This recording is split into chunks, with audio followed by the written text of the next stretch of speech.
ಪ್ರಿಯ ನಿರೀಕ್ಷಕರೇ ನಮಸ್ಕಾರ. ಬೀರ್ಬಲ್ನ ವಿಶೇಷ ಕಾರ್ಯಕ್ರಮಕ್ಕೆ ತಮ್ಮೆಲ್ಲರಿಗೂ ಕೂಡ ಆತ್ಮೀಯವಾದಂತಹ ಸ್ವಾಗತ. ವೀಕ್ಷಕರ, ಅಲ್ಪನಿಗೆ ಐಶ್ವರ್ಯ ಬಂದರೆ ಅರ್ಧ ರಾತ್ರಿ ಕೊಡೆ ಹಿಡಿದ್ನಂತೆ. ಅಭಿಜಿತ್ ದೀಪ್ಗೆ ಕತೆ ಹಂಗೆ ಆಗಿದೆ. ರಾತ್ರೋರಾತ್ರಿ ಪ್ರಚಾರ ಸಿಕ್ಕಿದ್ದು, ಫೇಮಸ್ ಆಗಿದ್ದು. ಈ ಮನುಷ್ಯ ತನ್ನನ್ನು ತಾನು ಹೀರೋ ಅಂದ್ಕೊಂಡು ಬಿಟ್ಟಿದ್ದಾನೆ. ಒಂದು ಸರ್ಕಾರಿ ಶಾಲೆಗೆ ಹೋಗ್ತಾನೆ. ಅಲ್ಲಿ ಆತನ ಹಾವಭಾವವನ್ನು ನೋಡ್ಬೇಕು ನೀವು. ಅಲ್ಲಿನ ಜಿಲ್ಲಾಧಿಕಾರಿಗಳು ಕೂಡ ಅಷ್ಟೊಂದು ಅಹಂಕಾರ ತೋರಿಸಿರ್ಲಿಕ್ಕಿಲ್ಲ. ಆ ಲೆವೆಲ್ಗೆ ಬಿಲ್ಡಪ್ ಕೊಡ್ತಾನೆ.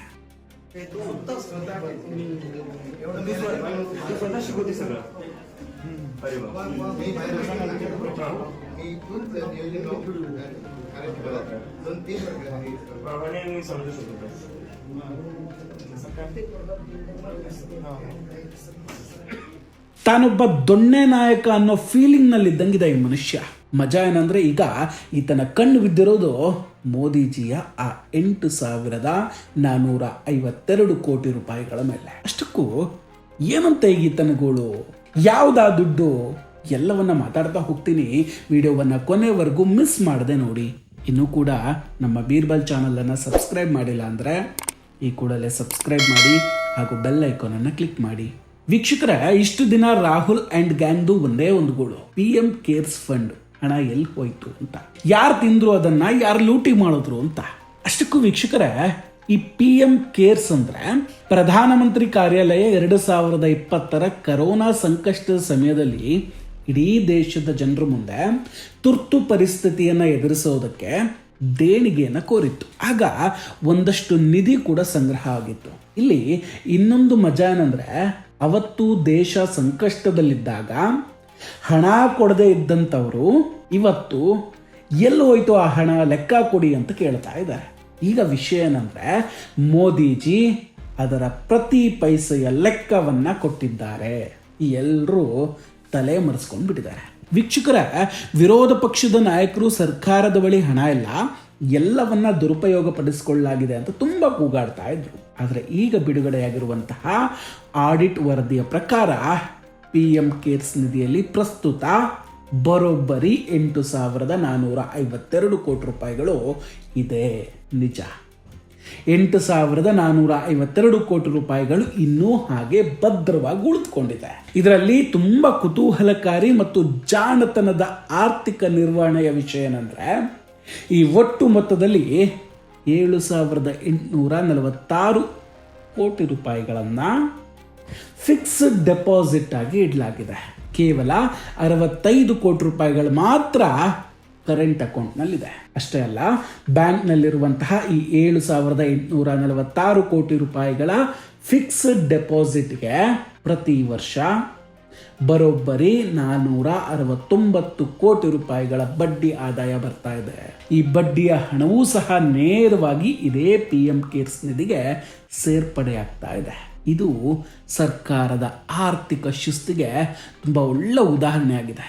ಈಗ ನಿಮ್ಮಲ್ಲಿ ಒಂದು ಪ್ರಶ್ನೆ ಮೂಡಬಹುದು, ಅಯ್ಯ ಸ್ವಾಮಿ, ಇಷ್ಟೊಂದು ಸಾವಿರಾರು ಕೋಟಿ ರೂಪಾಯಿಗಳು ಬ್ಯಾಂಕ್ನಲ್ಲಿ ಹಾಗೆ ಬಿದ್ದಿದೆಯಲ್ಲ, ಸರ್ಕಾರ ಇದನ್ನು ಯಾಕೆ ಖರ್ಚು ಮಾಡ್ತಿಲ್ಲ? ಎಕ್ಸಾಕ್ಟ್ಲಿ, ವಿರೋಧ ಪಕ್ಷದ ನಾಯಕರು ಕೂಡ ಇದನ್ನೇ ಕೇಳ್ತಾ ಇರೋದು. ಸರ್ಕಾರ ಇಷ್ಟೊಂದು ದೊಡ್ಡ ನಿಧಿಯನ್ನ ಯಾಕೆ ಸುಮ್ಮನೆ ಇಟ್ಕೊಂಡಿದೆ ಅಂತ. ಆಕ್ಚುಲಿ ಈ ಪ್ರಶ್ನೆಯನ್ನ ಕೇಳೋದೇ ಒಂದು ಮೂರ್ಖತನ ಅಂತ ಹೇಳ್ಬೋದು. ಅಷ್ಟಕ್ಕೂ ಈ PM ಕೇರ್ಸ್ ಫಂಡ್ ಅನ್ನೋದು ರಸ್ತೆ ಮಾಡೋಕೆ ಅಥವಾ ಯಾವುದೋ ಸಣ್ಣ ಪುಟ್ಟ ಕೆಲಸಗಳಿಗೆ ಅಂತ ಇರೋದಲ್ಲ. ಇದನ್ನು ಕೇವಲ ತುರ್ತು ಪರಿಸ್ಥಿತಿಗಳಿಗೆ ಅಥವಾ ತುಂಬ ಕಠಿಣ ಪರಿಸ್ಥಿತಿಯಲ್ಲಿ ಮಾತ್ರ ಬಳಸ್ಕೊಳ್ಳೋದಕ್ಕೆ ಅಂತಿರೋದು. ಉದಾಹರಣೆಗೆ, ಕೊರೋನಾದಂತಹ ಜಾಗತಿಕ ಸಾಂಕ್ರಾಮಿಕ ರೋಗ ಇನ್ನೊಂದು ಯಾವುದೋ ಬಂತು ಅಂದ್ಕೊಳ್ಳಿ, ಆಗ ಇದನ್ನು ಬಳಸಲಾಗುತ್ತೆ. ಅಥವಾ ಸುನಾಮಿ, ಭೀಕರವಾದಂತಹ ಭೂಕಂಪ, ಇನ್ಯಾವುದೋ ದೊಡ್ಡ ನೈಸರ್ಗಿಕ ವಿಕೋಪಗಳು ಸಂಭವಿಸಿದಾಗ ಮಾತ್ರ ಈ ಹಣವನ್ನು ಬಳಸಲಾಗುತ್ತೆ. ಅದು ಯಾವುದು ಗೊತ್ತಿಲ್ಲದ ಮುಟ್ಟಾಳ ಈ ಅಭಿಜಿತ್ ದೀಪ್ಗೆ ಹೊಸ ಕಥೆಯನ್ನು ಶುರು ಮಾಡ್ಕೊಂಡಿದ್ದಾನೆ. ಈ ದುಡ್ಡನ್ನೀಗ ಸರ್ಕಾರಿ ಶಾಲೆಗಳ ಉದ್ಧಾರಕ್ಕೆ ಕೊಡಬೇಕು ಅಂತ. हेलो एवरीवन, आज मैं आप सबसे PM केयर्स फंड के बारे में बात करना चाहता हूँ। कल एक रिपोर्ट आई थी कि PM केयर्स फंड में ऑलमोस्ट 8,500 करोड़ रुपए है जो कहीं पर भी यूज़ नहीं हो रहे हैं.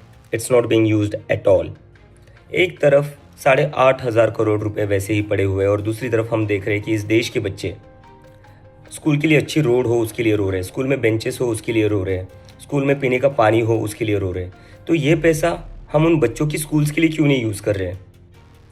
क्यों ये पैसा नए स्कूल्स बनाने के लिए इस्तेमाल नहीं हो रहा है? अगर हम एक स्कूल बनाने का कॉस्ट अप्रॉक्सीमेटली 8 करोड़ पकड़ ले, एक अच्छा स्कूल सारी फैसिलिटीज़ के साथ, एक मॉडल स्कूल, तो उसके लगेंगे 8 करोड़। तो एक स्कूल के अगर 8 करोड़ लगते हैं तो 8,500 करोड़ में 1000 से भी ज़्यादा न्यू हाईटेक मॉडल स्कूल्स बनाए जा सकते थे। पर ये सब नहीं हो रहा है। अभी मैं पिछले कुछ दिनों से गांव के स्कूल्स देखकर आ रहा हूँ। मैंने देखा वहाँ हालत बहुत ख़राब है। और मैंने जब लोगों से पूछा, अथॉरिटीज़ से पूछा कि यहाँ बेसिक फैसिलिटीज़ भी क्यों नहीं है, तो मुझे जवाब मिला कि फ़ंड्स की कमी है, हमें फ़ंड्स नहीं मिल रहा है। तो एक तरफ स्कूल्स के लिए कहा जा रहा है कि फ़ंड्स नहीं है और दूसरी तरफ पीएम केयर्स फंड में 8,500 करोड़ रुपए पड़े हुए हैं। तो क्या ये पैसा स्कूल्स के लिए इस्तेमाल नहीं होना चाहिए? और जो लोग ये वीडियो देख रहे हैं, मैं आप सबसे कहना चाहता हूँ, आप रिक्वेस्ट करिए पीएम से कि प्लीज़ ये जो 8,500 करोड़ है, ये तो आपका पैसा है ना, पीएम का थोड़ी ना है, ये आपका पैसा है। तो क्या ये पैसा आपके छोटे भाई बहनों के स्कूलिंग के लिए इस्तेमाल नहीं होना चाहिए? क्या ये आपका पैसा आपके छोटे बच्चों के एजुकेशन के लिए नहीं इस्तेमाल होना चाहिए? So request the PM to please use the PM Cares Fund for the people, for the education, for the schools of the poor kids. And the PM should show that he actually cares. ಈತನ ವಾದಕ್ಕೆ ಮತ್ತೆ ಉತ್ತರವನ್ನು ಕೊಡ್ತೀವಿ. ಈಗ ಒಂದ್ಸಲ PM CARES ಫಂಡ್ನ auditing ಲೆಕ್ಕಾಚಾರವನ್ನು ಹೇಳ್ಬಿಡ್ತೀವಿ ಕೇಳಿ. ವೀಕ್ಷಕರ, 2023-24 ಸಾಲಿನಲ್ಲಿ ಈ ನಿಧಿಯಿಂದ ಕೇವಲ 15 ಕೋಟಿ ರೂಪಾಯಿಗಳನ್ನು ಖರ್ಚು ಮಾಡಲಾಗಿದೆ. ಇನ್ನು 2024-25 ಸಾಲಿನಲ್ಲಿ ಈ ನಿಧಿಯಿಂದ 87.80 ಲಕ್ಷ ರೂಪಾಯಿಗಳನ್ನು ವೆಚ್ಚ ಮಾಡಲಾಗಿದೆ. ಈ ಹಣವನ್ನು ಹೆಣ್ಣು ಮಕ್ಕಳ ಕಲ್ಯಾಣ ಯೋಜನೆಗೆ ಅಂತ ಬಳಸಿಕೊಳ್ಳಲಾಗಿದೆ. ಹೀಗಾಗಿ ದೇಶದ ಯಾವುದೇ ದೊಡ್ಡ ರಾಷ್ಟ್ರೀಯ ತುರ್ತು ಪರಿಸ್ಥಿತಿ ಇಲ್ಲದ ಕಾರಣ ಸರ್ಕಾರ ಅನಗತ್ಯವಾಗಿ ಸಾರ್ವಜನಿಕರ ನಿಧಿಯನ್ನು ಖರ್ಚು ಮಾಡದೆ ತುಂಬಾ ಜವಾಬ್ದಾರಿಯುತವಾಗಿ ಕಾಯ್ದುಕೊಂಡಿದೆ. ಈ ಆಡಿಟಿಂಗ್ ವರದಿಯಲ್ಲಿ ಮತ್ತೊಂದು ಪ್ರಮುಖವಾದ ಅಂಶ ಕೂಡ ಬಯಲಾಗಿದೆ. ಏನಪ್ಪ ಅಂದರೆ, ಯಾವುದೇ ಒಂದು ಯೋಜನೆಗೆ ಹಣವನ್ನು ನಿಯೋಜಿಸಿ ಅದು ಬಳಕೆಯಾಗದಿದ್ದರೆ ಅದನ್ನು ಮತ್ತೆ ನಿಧಿಗೆ ಜಮೆ ಮಾಡಲಾಗಿದೆ. ವರದಿಯ ಪ್ರಕಾರ ಸುಮಾರು 324 ಕೋಟಿ ರೂಪಾಯಿಗಳನ್ನು ಹಿಂದೆ ಯಾವುದೋ ಒಂದು ಯೋಜನೆಗೆ ಅಂತ ಬಿಡುಗಡೆ ಮಾಡಲಾಗಿತ್ತು.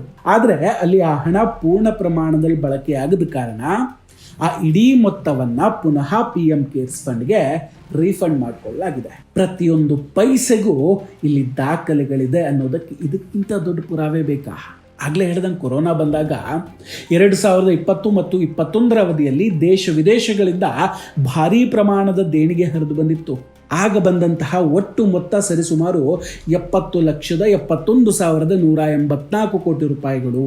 ಆದರೆ ಕಾಲಕ್ರಮೇಣ ದೇಶದಲ್ಲಿ ತುರ್ತು ಪರಿಸ್ಥಿತಿ ತಿಳಿಯಾಗ್ತಾ ಇದ್ದಂತೆ ಸಾರ್ವಜನಿಕರಿಂದ ಯಾವುದೇ ಹೊಸ ದೇಣಿಗೆಯನ್ನು ಸರ್ಕಾರ ಅಧಿಕೃತವಾಗಿ ಕೋರಲಿಲ್ಲ.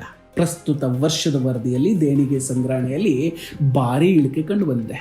ದೇಶೀಯ ದೇಣಿಗೆಯಲ್ಲಿ 30% ಇಳಿಕೆಯಾಗಿದೆ. ವಿದೇಶಿ ದೇಣಿಗೆಯಲ್ಲಿ 18% ಇಳಿಕೆಯಾಗಿದೆ. ಯಾವುದೇ ನಿಧಿಗೆ ಸಾರ್ವಜನಿಕರಿಂದ ಹಣವನ್ನು ಕೋರದೇ ಇದ್ದಾಗ ದೇಣಿಗೆ ಸಹಜವಾಗಿ ಕಡಿಮೆ ಆಗುತ್ತೆ ಅನ್ನೋದಕ್ಕೆ ಇದು ನೇರ ನಿದರ್ಶನ. ಇಲ್ಲಿ ವಿರೋಧ ಪಕ್ಷದವರು ಮತ್ತು ಕೆಲ ಸಾಮಾಜಿಕ ಹೋರಾಟಗಾರರ ಗೋಳೇನಾಗಿತ್ತು ಅಂದರೆ, ಯಾರು ಈ ದೇಣಿಗೆ ಕೊಟ್ಟಿದ್ದಾರೆ ಅನ್ನೋದನ್ನು ಪಾರದರ್ಶಕವಾಗಿ ಇಡಬೇಕು ಅನ್ನೋದು. ಆದರೆ ಕಾನೂನಿನ ಪ್ರಕಾರ PM ಕೇರ್ಸ್ ಫಂಡ್ ಮಾಹಿತಿ ಹಕ್ಕು ಕಾಯ್ದೆ ಅಡಿ ಬರೋದಿಲ್ಲ ಅನ್ನೋದು ಕೂಡ ಇವರಿಗೆ ಗೊತ್ತಿಲ್ಲ. ಯಾಕಂದರೆ ಇದು ಸರ್ಕಾರಿ ಅನುದಾನಿತ ನಿಧಿ ಅಲ್ಲ. ಇದು ಕೇವಲ ಪ್ರಧಾನಮಂತ್ರಿ ನರೇಂದ್ರ ಮೋದಿ ಅವರ ವೈಯಕ್ತಿಕ ಮನವಿಯ ಮೇರೆಗೆ ಸಾರ್ವಜನಿಕರು ನೀಡಿದಂತಹ ಸ್ವಯಂ ಪ್ರೇರಿತ ದೇಣಿಗೆ. RTI ವ್ಯಾಪ್ತಿಗೆ ಬರದ ಕಾರಣ ನಮಗೆ ಆ ಹೆಣ್ಣು ಮಕ್ಕಳ ಕಲ್ಯಾಣ ಯೋಜನೆಗೆ ಖರ್ಚಾದಂತಹ 87.80 ಲಕ್ಷ ರೂಪಾಯಿಗಳ ಸಂಪೂರ್ಣ ಬಿಲ್ ಮತ್ತು ಸೂಕ್ಷ್ಮ ವಿವರಗಳು ಕೂಡ ಲಭ್ಯ ಇಲ್ಲ. ಈಗ ಈ ಅಭಿಜಿತ್ ದೀಪ್ಗೆ ವಿಷಯಕ್ಕೆ ಬರೋಣ. ಈತ ಹೇಳೋ ಹಾಗೆ ಈ ದುಡ್ಡನ್ನು ಸರ್ಕಾರಿ ಶಾಲೆಗಳಿಗೆ ಬಳಸ್ಕೊಳ್ಳೋದಕ್ಕೆ ಖಂಡಿತ ಸಾಧ್ಯ ಇಲ್ಲ. ಯಾಕಂದರೆ ಈ ದೇಶದಲ್ಲಿ ಎಜುಕೇಷನ್ಗೆ ಅಂತಲೇ ಪ್ರತ್ಯೇಕವಾದ ಬಜೆಟ್ ಘೋಷಣೆ ಆಗುತ್ತೆ. ಅಲ್ಲದೆ ಸರ್ಕಾರಿ ಶಾಲೆಗಳ ವಿಷಯದಲ್ಲಿ ಆಯಾ ರಾಜ್ಯ ಸರ್ಕಾರಗಳ ಪಾತ್ರ ಕೂಡ ಇರುತ್ತೆ. ಸೊ ಇವೆಲ್ಲ ಜನರ ದಿಕ್ಕನ್ನು ತಪ್ಪಿಸುವಂತಹ ಪ್ರಯತ್ನ ಅಂತ ಹೇಳ್ಬೋದು. ಹಿಂದೆ ಇದೇ ರೀತಿ ಜನಸಾಮಾನ್ಯರಲ್ಲಿ ಮತ್ತು ಸೋಷಿಯಲ್ ಮೀಡಿಯಾದಲ್ಲಿ ಸಾವಿರಾರು ಕೋಟಿ ರೂಪಾಯಿ ಹಣ ಬಿಜೆಪಿ ಪಕ್ಷದ ನಿಧಿಗೆ ಹೋಗ್ತಿದೆ, ಚುನಾವಣೆಗಳಿಗೆ ಬಳಕೆ ಆಗ್ತಿದೆ ಅನ್ನೋ ವದಂತಿಗಳನ್ನು ಹಬ್ಬಿಸಲಾಗಿತ್ತು. ಆದರೆ ಇವತ್ತು ಈ ಅಧಿಕೃತ ಆಡಿಟ್ ವರದಿ ಪ್ರಕಟ ಆಗ್ತಾ ಇದ್ದಂಗೆ ಎಲ್ಲ ಅಪಪ್ರಚಾರಗಳು ಕೂಡ ಬಂದಾಗಿದೆ. ಮಾಧ್ಯಮಗಳ ಕಪೋಲ ಕಲ್ಪಿತ ಕಥೆಗಳಿಗೆ ಸಂಪೂರ್ಣವಾಗಿ ಬ್ರೇಕ್ ಬಿದ್ದಿದೆ. ಹಣ ಸುರಕ್ಷಿತವಾಗಿದೆ, ಜೊತೆಗೆ ನಿರಂತರವಾಗಿ ಬೆಳೀತಾ ಇದೆ. ವೀಕ್ಷಕರೇ, PM ಕೇರ್ಸ್ ಹಣದ ಬಗ್ಗೆ ನಿಮ್ಮ ಅಭಿಪ್ರಾಯ ಏನು? ದಯವಿಟ್ಟು ಕಮೆಂಟ್ ಮಾಡಿ ತಿಳಿಸಿ. ನಾವು ಕೊಟ್ಟಂತಹ ಮಾಹಿತಿಗಳು ನಿಮ್ಗೆ ಇಷ್ಟ ಆಗಿದ್ದರೆ ವಿಡಿಯೋವನ್ನು ಲೈಕ್ ಮಾಡಿ ಹಾಗೂ ಶೇರ್ ಮಾಡಿ. ಇನ್ನೂ ಕೂಡ ನಮ್ಮ ಬೀರ್ಬಲ್ ಚಾನಲನ್ನು ಸಬ್ಸ್ಕ್ರೈಬ್ ಮಾಡಿಲ್ಲ ಅಂದರೆ ಈ ಕೂಡಲೇ ಸಬ್ಸ್ಕ್ರೈಬ್ ಮಾಡಿ ಹಾಗೂ ಬೆಲ್ ಐಕಾನನ್ನು ಕ್ಲಿಕ್ ಮಾಡಿ. ನಮಸ್ಕಾರ, ಟೇಕ್ ಕೇರ್ ಆ್ಯಂಡ್ ಬಾಯ್. ಮತ್ತೆ ಭೇಟಿಯಾಗೋಣ. ಜೈ ಹಿಂದ್.